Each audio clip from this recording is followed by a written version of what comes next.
दिशा पाटनी ने कर दिया ये गंदा काम जिससे लोग कर रहे हैं इनसे नफरत। जानकर आपको विश्वास नहीं होगा। और कौन है ये निडर और साहसी लड़का जिससे पुलिस वाले भी डरते हैं। और जब भी गर्लफ्रेंड से मिलने जाएं तब ये काम जरूर करके जाएं। और लड़कों के अखरोट पर चोट लगने पर इतना ज्यादा दर्द क्यों होता है। और 3 ऐसे कलाकार जो दूसरे देशों में बैन है, जानने के लिए बने रहिएगा अंत तक हमारे साथ। फैक्ट नंबर 12 दोस्तों, युवाओं के दिलों की धड़कन दिशा पाटनी हमेशा चर्चा में बनी रहती है। चाहे वो बॉयफ्रेंड बदलना हो या फिर अपने बॉयफ्रेंड के साथ लिव इन में रहना, दिशा किसी न किसी तरह लोगों का ध्यान अपनी तरफ खींच लेती है। पहले पार्थ समथान, फिर टाइगर श्रॉफ और अब अलेक्जेंडर एलिक के साथ दिशा नजर आ रही है। कहा जा रहा है कि दोनों एक दूसरे को डेट भी कर रहे हैं। बरेली की रहने वाली दिशा पाटनी इन दिनों चर्चा में है अपनी ड्रेस को लेकर। जी हाँ दोस्तों, पिछले दिनों कियारा आडवाणी और सिद्धार्थ मल्होत्रा की शादी का रिसेप्शन था जिसमें कई सेलिब्रिटी आए हुए थे, जहां दिशा पाटनी भी कुछ इस तरह का ड्रेस पहनकर पहुंची कि लोगों ने उन्हें ट्रोल करना शुरू कर दिया। लोगों ने कहा कि इस तरह की ड्रेस रिसेप्शन पर कौन पहनता है। यहाँ तक कि उनके ड्रेसिंग सेंस को भी लोगों ने मजाक का विषय बना दिया। आपको बता दें कि दिशा की एक बहन भी है जो आर्मी ऑफिसर है, यहाँ तक कि उनके फादर भी आर्मी ऑफिसर रह चुके हैं। फैक्ट नंबर 11 दुर्लभ कश्यप का एक ऐसा नाम है जिसको लेकर आज के युवा उसी के कदमों पर चलना चाहते हैं। ये कोई महान शख्सियत नहीं बल्कि एक गैंगस्टर था जिसने सिर्फ मशहूर होने की चाहत में जुर्म का रास्ता अपनाया। 18 साल से भी कम उम्र में दुर्लभ कश्यप 16 साल की उम्र में पहला खून कर चुका था। उसे लोगों के बीच मशहूर होना था और इसके लिए उसने ये रास्ता चुना। धीरे धीरे उसने अपनी गैंग बड़ी कर ली और दुर्लभ कश्यप गैंग वारदातों को अंजाम देने लगी। पुलिस उसे पकड़ती भी थी लेकिन नाबालिग होने की वजह से सुधार गृह भेज दिया जाता और वहाँ से बड़ी आसानी से वो फिर से बाहर निकल जाता और जुर्म करने लगता। दुर्लभ कश्यप गैंग और इसकी दुश्मन गैंग की आपस में मुठभेड़ में दुर्लभ मारा गया। दुर्लभ को 30 बार चाकू से मारा गया था जिसके बाद उसकी मृत्यु हो गई, लेकिन जो वो चाहता था वो तो हो ही गया। दुर्लभ कश्यप मशहूर हो चुका था। फैक्ट नंबर 10 दोस्तों, जब भी अपनी गर्लफ्रेंड या पार्टनर से मिलने जाए तो ये काम जरूर करें। जाने से पहले अपने पर्सनल हाइजीन का ध्यान रखें। कहने का मतलब है नहाकर और साफ सुथरे होकर जाएं। साथ ही खुशबू के लिए डियो या परफ्यूम का इस्तेमाल भी करें और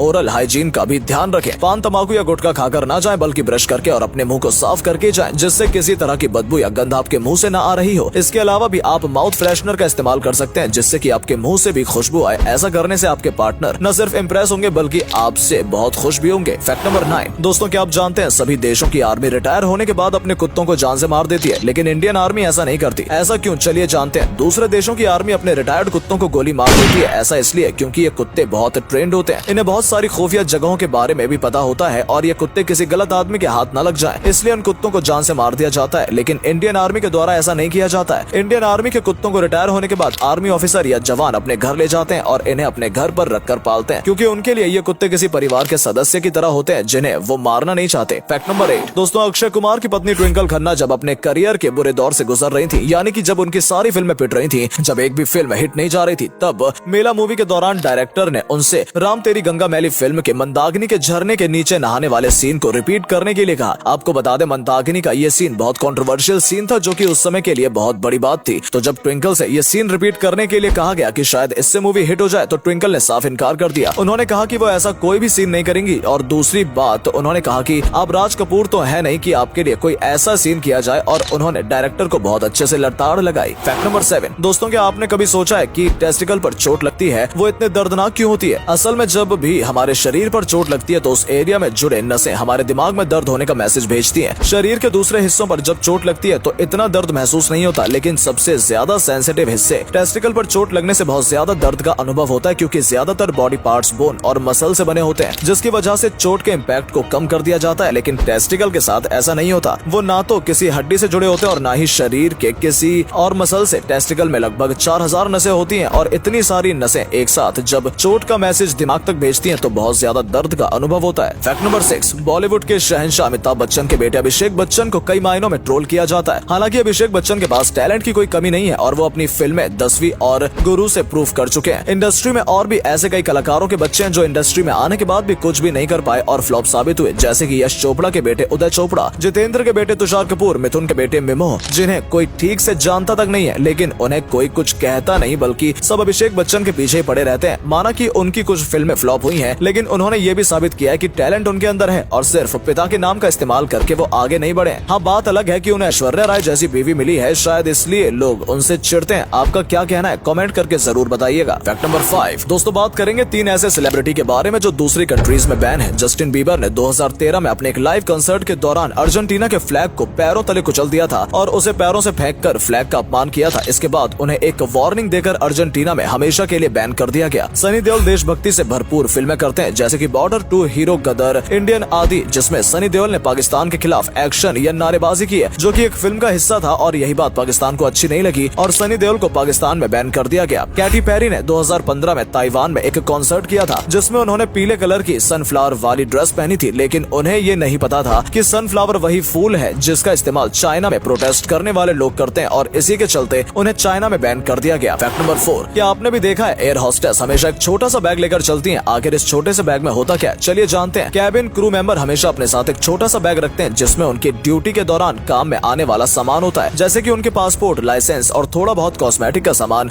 इन सामान की जरूरत उन्हें कभी भी पड़ सकती है, इसलिए वो अपना ये बैग हमेशा अपने साथ कैरी करती हैं। इसके अलावा इसमें एक और जरूरी चीज होती है, वो होती है उनकी कैप, जिसे वो हर समय ड्यूटी पर पहन कर रखती हैं और यही सारा जरूरी सामान उनके उस छोटे से बैग में होता है जिसका इस्तेमाल वो जरूरत पड़ने पर कभी भी कर सकती हैं। फैक्ट नंबर 3, दोस्तों आपके भी बालों में कभी न कभी जुएं होंगी, लेकिन आखिर ऐसा होता क्यों है? जुएं एक पैरासाइट होते हैं जो कि अपने खाने के लिए दूसरे पर निर्भर होते हैं और दूसरों के शरीर में ही पनपते हैं। ये दो प्रकार के होते हैं, काले वाले जुएं होती हैं और सफेद वाली लीक होती है। दोनों ही इंसान के शरीर के खून को पीकर जिंदा रहते हैं। वैसे तो ये गंदगी में पलते हैं, लेकिन साफ सुथरे इंसान के शरीर में भी पल सकते हैं क्योंकि ये एक इंसान से दूसरे इंसान पर आसानी से फैल जाते हैं, जैसे कि किसी और की कंघी, कैप या बिस्तर का इस्तेमाल करने से। ऐसा कहा जाता है कि इंडिया में जुएं अमेरिका से आई थी और आपको जानकर हैरानी होगी कि अमेरिका और अफ्रीका में ये बहुत कम लोगों में पाई जाती है। फैक्ट नंबर 2, सुहानी शाह, जिन्हें लोगों का दिमाग पढ़ने के लिए जाना जाता है, एक बार उन्हें खुद पुलिस पकड़कर ले गई थी। ऐसा इसलिए हुआ था क्योंकि एक बार उनके मोहल्ले में चोरी हो गई थी और चोरों का पता लगाने के लिए जब पुलिस को कोई सुराग नहीं मिला तब पुलिस सुहानी को उठाकर ले गई और उन 4 लोगों के सामने बैठा दिया जिन पर पुलिस को शक था और कहा कि इनका दिमाग पढ़कर बताओ कि इन्होंने चोरी की है या नहीं। उस समय सुहानी सिर्फ 9 साल की थी, उन्हें कुछ समझ में नहीं आ रहा था कि ये क्या हुआ है। आपको क्या लगता है दोस्तों, पुलिस को अपना काम छोड़कर इस तरह के दिमाग पढ़ने वाले लोगों के ऊपर निर्भर हो जाना चाहिए? कमेंट करके जरूर बताइएगा। फैक्ट नंबर 1, नेपोटिज्म का बाप कहे जाने वाले करण जौहर ने खुद शादी नहीं की है और उन्होंने खुलकर ये बात कही है कि वो आम लड़के नहीं है, लड़कियों के बजाय लड़कों की तरफ बहुत ज्यादा अट्रैक्ट होते हैं। इसका मतलब आप समझ गए होंगे। अब उन्होंने शादी की नहीं और उन्हें चाहिए थे बच्चे, तो बच्चे कैसे होते? इसलिए उन्होंने सरोगेसी के जरिए अपनी इच्छा पूरी की। सरोगेसी एक प्रोसेस होती है जिसमें किसी लड़की को उसकी पहचान बताए बिना माँ बनने के लिए बहुत सारे पैसे दिए जाते हैं। दोनों ही पार्टी का कॉन्ट्रैक्ट होता है कि बच्चों की माँ के बारे में किसी को पता नहीं चलना चाहिए और इस तरह से करण जौहर, यश और रूही के पिता